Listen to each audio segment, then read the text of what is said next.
What kind of a relationship do I want to have when I get married? And what can I do now to prepare for that day? Grab a notebook and let's dive in.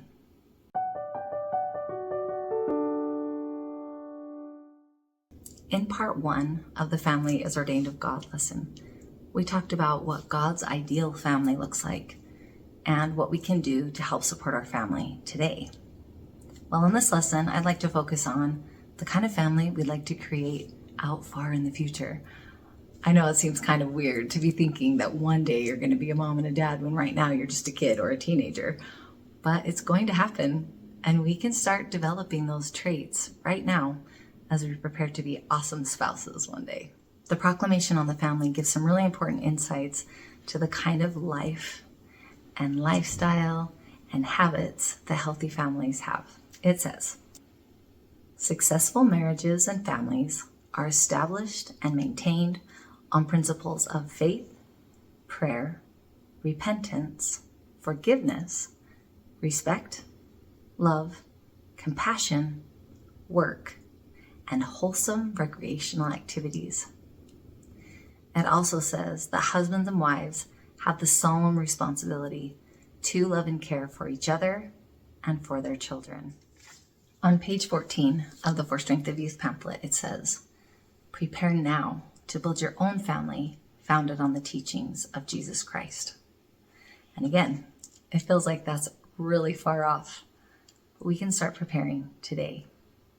Years ago, my mom taught a really cool lesson to us kids. She had us all get a piece of paper and write down a list of all the traits and qualities and characteristics we wanted in a future spouse. I'm sure I wrote things like, oh, he needs to be really handsome. But it was also important to me that I married someone who had a strong testimony of Jesus Christ, someone who had a good sense of humor, someone who was a hard worker. My list was pretty long. I spent a long time working on it. And you can imagine I was surprised then when my mom said, okay, look over this list. These are all the traits and qualities you should be working on developing in yourself over the next several years, so that when the time is right, the right person will be attracted to you because you have the same characteristics that matter to them.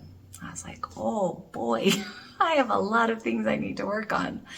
But it was a wonderful exercise in helping me think through the kind of person I needed to become in order to attract the right spouse. So if you think about it, a person who is honest will attract people who are honest. A person who is kind will attract people who are kind. What we send out into the world, we receive. Just like Alma taught to Corey Anton in our last lesson. So I'm going to pop a couple questions up on the screen. I want you to pause the video and I want you to spend some time thinking about these questions. What kind of qualities would I like in a future spouse? And what can I do today to develop those qualities in myself? Go. I'm sure you have some really great things on your list.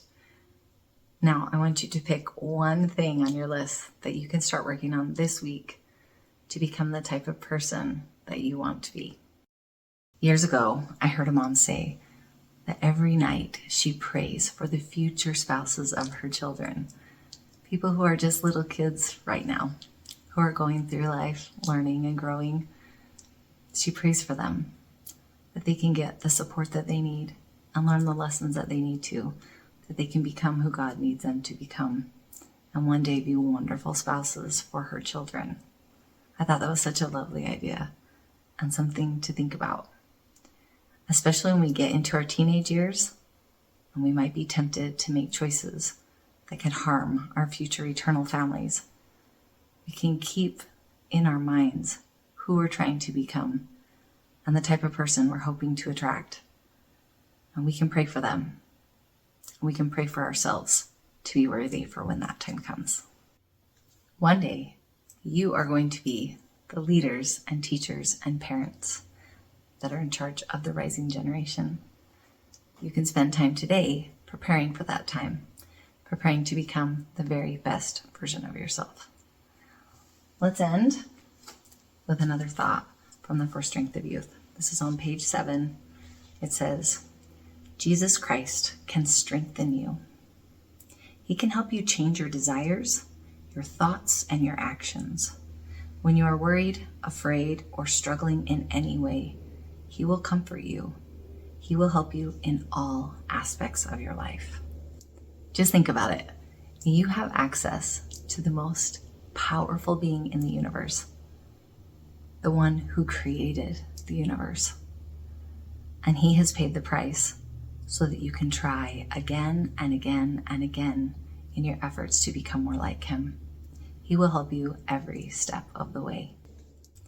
I hope you join me next time, where we talk about the gifts of our bodies and how we can honor, protect, and help them grow. See you then. Thank you so much for joining me for this lesson today. You can find a link to all of the healthy sexuality lessons here, along with a link to parent guides. If you found this lesson helpful, please share it with others who it may be useful for. Then head over to the uncommonsensebooks.com website, where you can find my resource page, links to my books, and you can also sign up for my quarterly newsletter. I'll see you at the next one.